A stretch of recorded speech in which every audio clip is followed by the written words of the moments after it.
we are recording episode 226 with Mitzi Perdue, the one and only human trafficking, well, not the one and only, but yeah, the one and only human trafficking fighter in America that's 79 years old.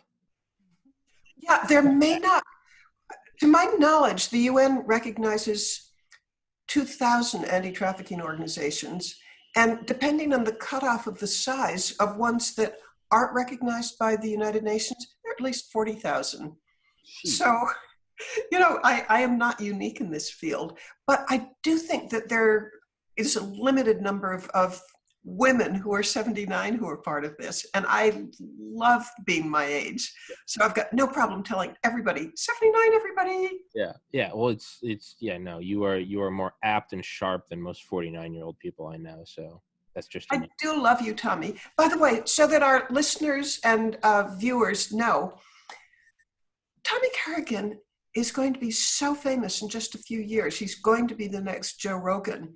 And if you're listening right now, congratulations, because you're part of discovering the next Joe Rogan. Thank you, Mitzi. Well, now I am blushing. So now I look, yeah. Thank you. God willing, yeah. Deal with it. Yes, I will. And yeah, everybody listening, get in early, please. If you have any guests, comment, leave a comment, email tommyspodcast@gmail.com. Send me a guest. I don't care who it is. I'll make an episode out of them. But right now, we've touched on human trafficking the last 2 episodes, and people have responded wildly to it. And you're the second video. So remember the first time I tried to run an ad on Facebook and Facebook wouldn't let me. And I said, why? This isn't political. It's human trafficking. Well, the second time I ran an ad, I started with the title, Facebook is censoring anti-human trafficking ads. You're kidding me. It got right through. They let it go right through, and they said just change the title, and they went back to the original title. But yeah, I put a knife in their ribs, and they let it go right through. So that's astonishing. Yeah. But I'm glad it did go through, because I am really eager to talk about this, because, and you know, it's a really dark subject, but the people that I know who get into it know that they're doing so much good and preventing so much suffering that if you do get into it, you're going to feel good about what you do. Because, you know, my own theory of what life's about is increasing happiness and decreasing misery. And I cannot imagine a topic where an individual has a greater chance of decreasing misery. And I'm going to make a bet that if somebody isn't already familiar with human trafficking, that these are words that just sort of glide by. I mean, human trafficking, what does that mean? Yeah. And the reason I know that that's likely to be the case for many, many, many of our listeners is that a year and a half ago, let's see, we're talking April of 2019.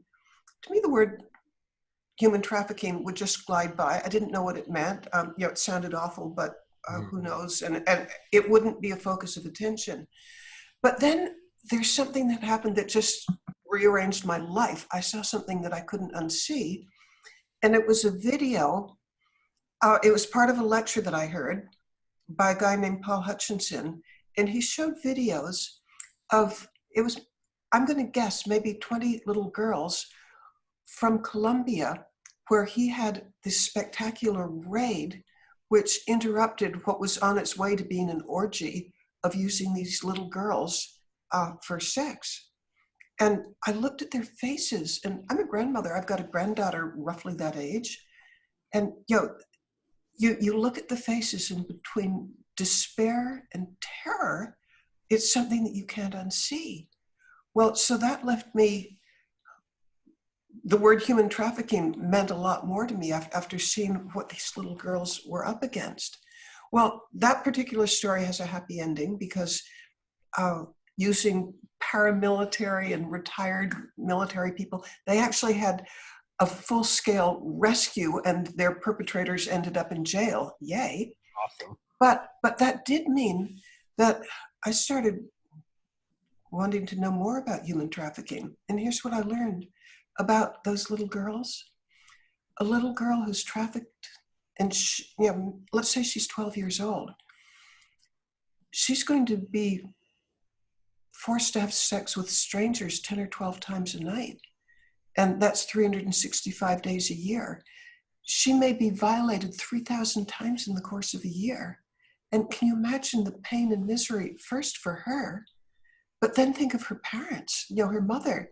I've talked with people since who've had children who were trafficked, and they tell me, there's never a happy hour in the parents' day, or in this case, the mother's day, because trafficking, it's unbelievably ghastly for the woman or the boy who's being trafficked, but it's also the end of the world for the parents. I mean, it just rips a hole in the lives of all the family members as well. I started thinking that this is the worst horror that human beings can do to each other. I mean, because, rape, just one rape can influence a person's life for the rest of their life. Mm-hmm. But imagine 3,000 rapes in a year. And then I learned what the life expectancy of a child who's been trafficked. I mean, they probably won't live 7 years, and what's going to happen to them. And by the way, I promise this is going to get lighter. Just visit the dark part with me for a moment. But in fact, I'm telling how dark it is to tell how important it is when we can change that. Well, when the child is raped, let's say 12 times a night, 365 days a year, and whether she has her period or not, her life expectancy, her life is going to get cut short by an overdose or suicide or disease, or more recently, organ harvesting. Jesus. But it's true. It is true. So that I mean, can you possibly imagine anything darker than what I've just been describing? No, I was thinking, like, what would be if you tried to just to go through a checklist and make the most evil thing? What would it be? It would be the kidnapping, and mental torture of children and their parents, followed by a plethora of rapes every day for a year, culminating in someone getting rich off their sale and then their life ending short via drug overdose, suicide, or organ harvesting. It cannot get more dark than that. I really don't think it can. Okay, but then let me give you some statistics to go along with this. And the statistics I'm going to share, they all come from the United Nations. Okay. The UN, the International Labor Organization, I've seen that it's at least 40 million people who are enslaved. And the economics of this is spectacularly evil. In fact, I call it the evil equation. The three biggest sources of revenue for criminal activity for the cartels, they are, and I'm not giving them in an order, but there's illegal drug sales, there's illegal weapon sales, and there's human trafficking. And when a year and a half ago, human trafficking rated third at $150 billion a year. It's right now second, and I think drug trafficking is first. But imagine $150 billion a year, and then, for mind-boggling injustice, what I'm about to tell you right now comes from an NYPD guy that I talked with. He told me that if a trafficker, or let's call him a pimp, just to use more general terms, if a pimp has 4 girls and he's operating in New York City, his income will be $1 million a year. So there's all this suffering, and then the bad guy is getting rich and he's not paying taxes on this. And then he's probably paying some protection money to people higher up until the people at the top of this pyramid of collecting money from traffickers, they're making billions of dollars. I mean, if we're going to get into injustice, the suffering is as extreme as it can get, and the profits are as extreme as they can get. So I call the evil equation of human trafficking inconceivably huge profits, almost no deterrence, because the odds of a trafficker doing jail time are, globally speaking, less than 1 in 100. So with complete impunity, they're wrecking people's lives in the most evil possible way. And human trafficking is explosive. I can't swear that what I'm about to say is, I don't have firsthand knowledge of it, but I've been told by somebody who works in the field that COVID-19 has resulted in a 40% increase in human trafficking. And you might think, how could that possibly be? You know, my expectation was going to be that it would go down because of, you know, social distancing and people being afraid of catching the disease. Nope. COVID-19 has caused up to 1 billion out of our 7 billion people on the planet to fall into an extreme poverty. And when there's extreme poverty, people will do anything to make a living. Mm-hmm. And so this person I was talking to thinks that trafficking has increased by 40% because of COVID-19. Good Lord in heaven. And it's, I mean, this is just more wild speculation, so with a grain of salt, but I mean, yeah, I mean, what are too fat? I mean, where's the organ harvesting capital of the world? And where did COVID arise? I'm not going to make any more distinctions between that for fear of YouTube going full gulag and censoring me, but I mean, those are two objective facts. Where's the center of organ harvesting per capita and percentage, percentage and gross? And where did COVID? I don't know, but I mean, if it's an evil equation, you can jack up your 150 billion by 40%. Good Lord. Okay, so, you know, I said that I'd get into something more upbeat because there's so much that individuals can do about it. Human trafficking flourishes because people aren't aware enough of it. And the traffickers are so deliberate about keeping people quiet. Like I was talking with another guy from the NYPD, New York Police Department, who was telling me that the traffickers are just so good at first from keeping the girls from escaping, and second, just another factor that's inconceivably horrible is that they will keep the girls from testifying against them. And this NYPD guy was telling me that he visited a girl in the hospital where her trafficker had taken a bottle of Corona beer. I love Corona beer, so I'm not out to say anything bad against them, but this is the story. He took one of those glass bottles of Corona beer that has a nice long neck. He whacked it against the curb. We're talking New York City.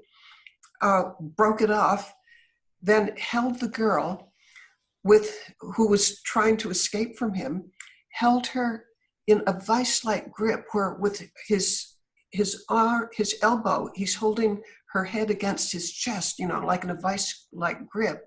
And then he takes the smashed neck of the Corona beer bottle and he goes from her eye to her chin. And she had 42 stitches. Now you would think that that girl would testify against the guy who did it. I mean, she's in the hospital. In theory, she's safe. She's talking with a policeman who, you know, wants to help her. She wouldn't speak. She wouldn't tell him. She told him what happened, but she wouldn't finger the guy who did it. And when she left, the NYPD guy has ways of knowing that she went right back to being trafficked by that guy. I mean, he told me that they'll threaten like your baby brother, or they'll threaten to kill your parents, or you know, they just have ways of keeping people from testifying. Mm-hmm. Okay, now let's get to some good stuff. The evil equation is that there's no deterrence and there's fantastic profits. But the country of Taiwan has just a brilliant way that I want the rest of the world to copy. Taiwan has done something so brilliant.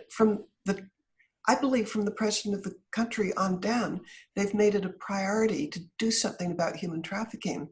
And they're recognized by the US State Department as just being an outstanding example. And here's what they do.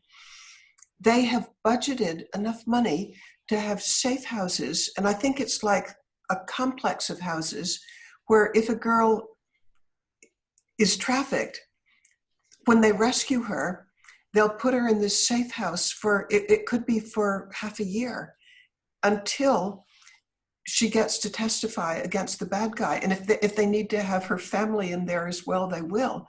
And during the time while they're developing the case against the trafficker, she's perfectly safe, but she's also being taught skills where she can earn her own living.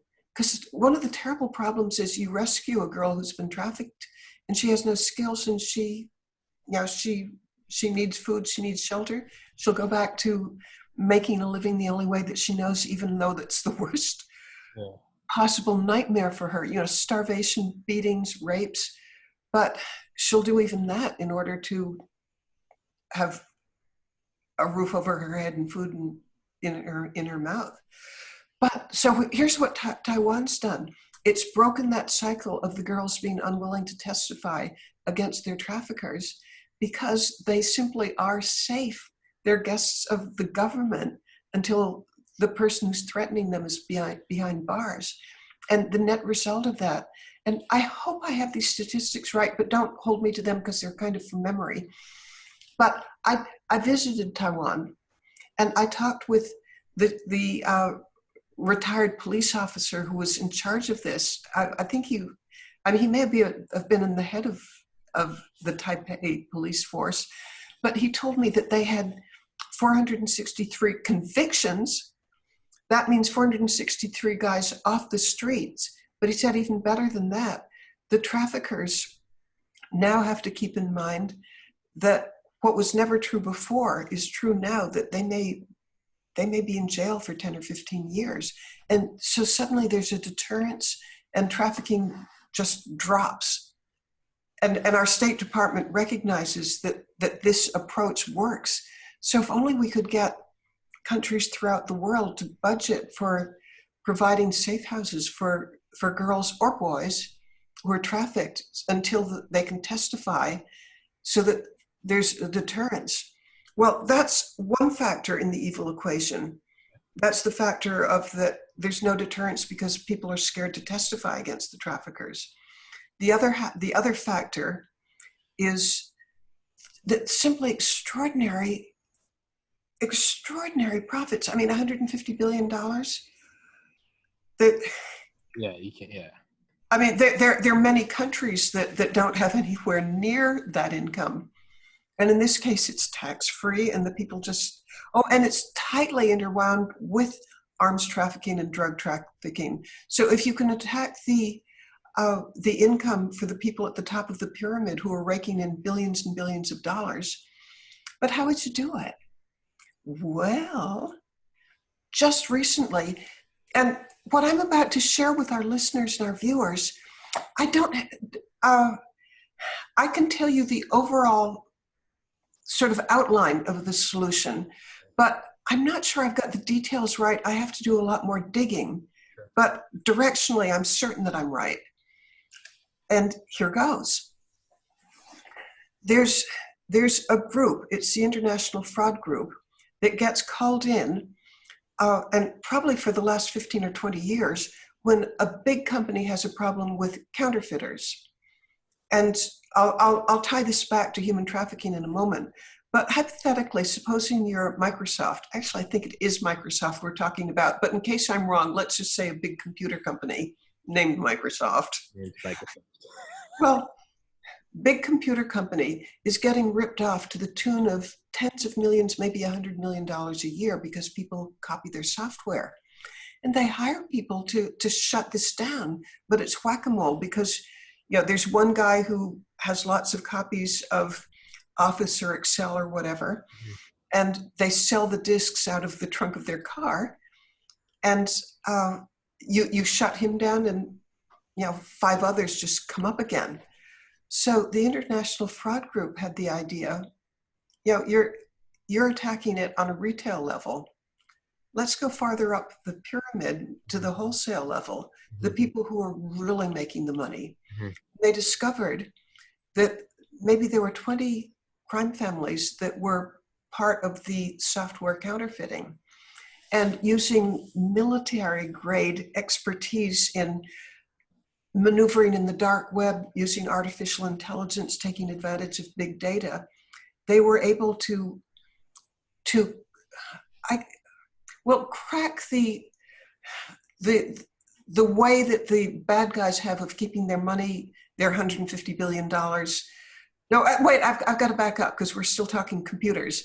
They had ways of tracking the software counterfeiters where they could show with absolute certainty they could go to a bank that was handling the transactions of these 20 big guys who were responsible for virtually all the counterfeiting. They'd distribute their counterfeit discs down to like street level, the guy who's selling it from the back of his trunk of his car.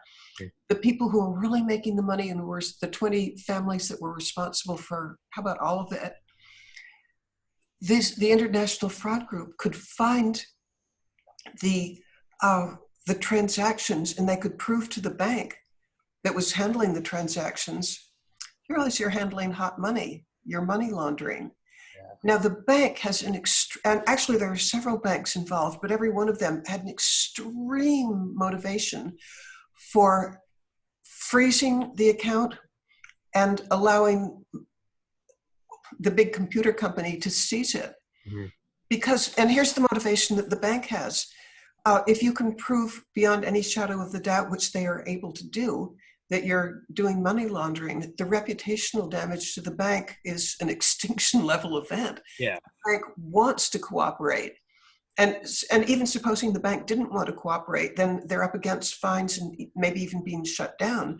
So the bank just will do everything they can to cooperate as fast as they can. And in the case of the giant computer company, they found that for every dollar that they invested in paying for ultra high level, as I said, military grade experts who could track down the big guys and seize the accounts, they made $20 to $30. So it was just a fantastic investment for the bank. Okay. And this is true of a whole lot of other organizations that are up against counterfeits, drug companies, for instance.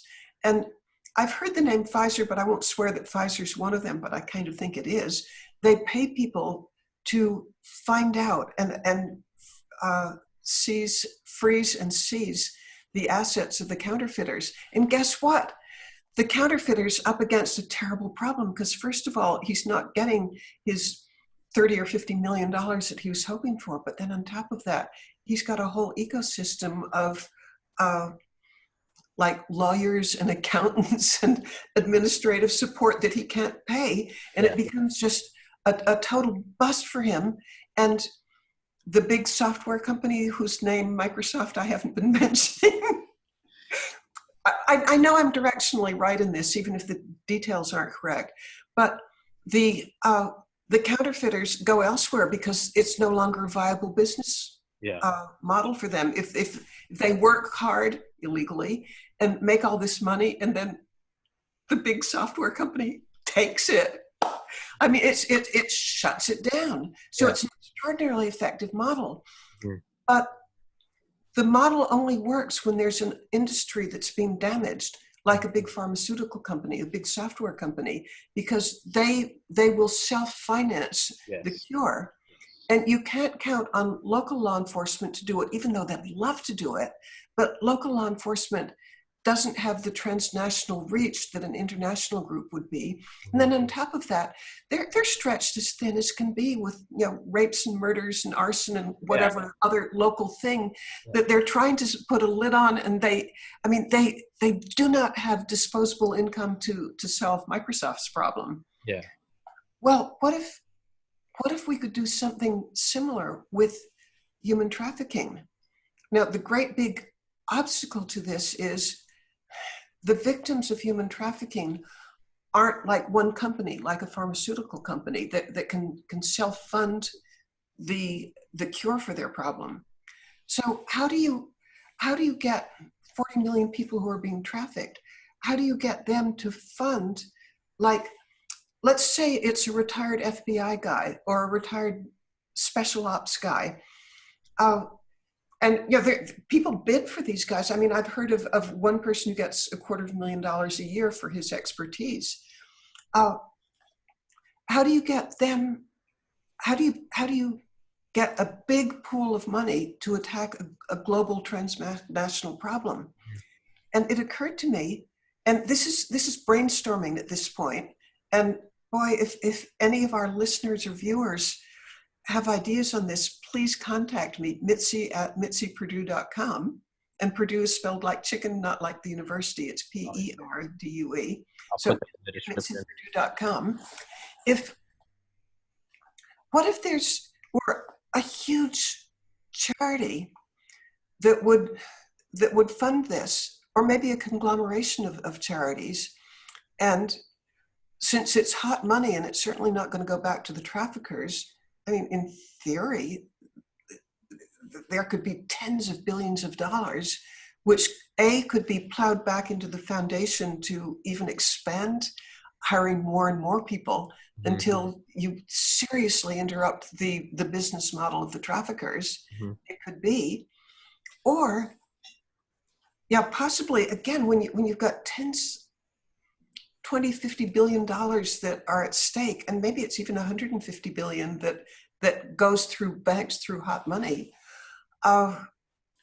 Maybe that money could go help fund some of the anti-trafficking organizations, some of the rescue operations, some of the rehabilitation operations. But the thing that has to happen is there has to be some large foundation or consortium of foundations that would fund the research to interfere with the extraordinary profits that human trafficking generates right now. And now I'll wind down and listen to you. I've monologued for far too long. Please keep going. That's I'm staring because I'm hooked. It's how do you do that though? How do you get that consortium of everyone together to pool the money that has, as you said, the same way of these huge corporations that have excellent security measures because they essentially can hire away ex-counterintelligence guys, right? Because there's a motive. You're taking their money. But you're right. There's no legal human trafficking that's like, hey, you guys are cutting in on our goods. It's how do you get that outside source? How do you? Well, I'll tell you my tentative plan, but if somebody can come up with a better plan, and this is sort of brainstorming, and I don't know I can pull it off, but I'm going to give it everything I've got. It occurred to me that if I could give a TED Talk, and you have to audition to even give a TED Talk, and most TED Talks don't have huge audiences. I mean, we hear about the ones that have 10 million, but most TED Talks actually don't have huge audiences. But what if I could give a good enough TED Talk and propose this? And all right, this is, well, Frank Perdue used to say, along with loads of other people who say the same thing, go big or go home. Well, why not dream of getting 5 million people to watch this? And then I would use that as sort of a foot in the door to call on the Ford Foundation or any of the other big ones and say, look, 5 million people are interested in this. Would you please pay attention and consider it? And I said that I was giving it my all. I have hired, and I'm already using, a TED Talk coach. I've also, although I haven't begun yet, hired a voice coach, because your voice is just so important for convincing people or making people want to listen. And I don't think I'm bad, but I think that what if I could get 50% better? Woo-hoo. And then I bet you didn't know this, and I bet our listeners or viewers don't know this, but do you realize there's actually people who study what makes things go viral? I mean, it's almost like a profession, and I didn't hire. It's volunteer. There's a person who's volunteering to help me to inject into the TED Talk that I want to give elements that would make it go viral, including visual ones. And then there's a neuroscientist who's really big on what crawls into your mind and sticks, and he's advising me.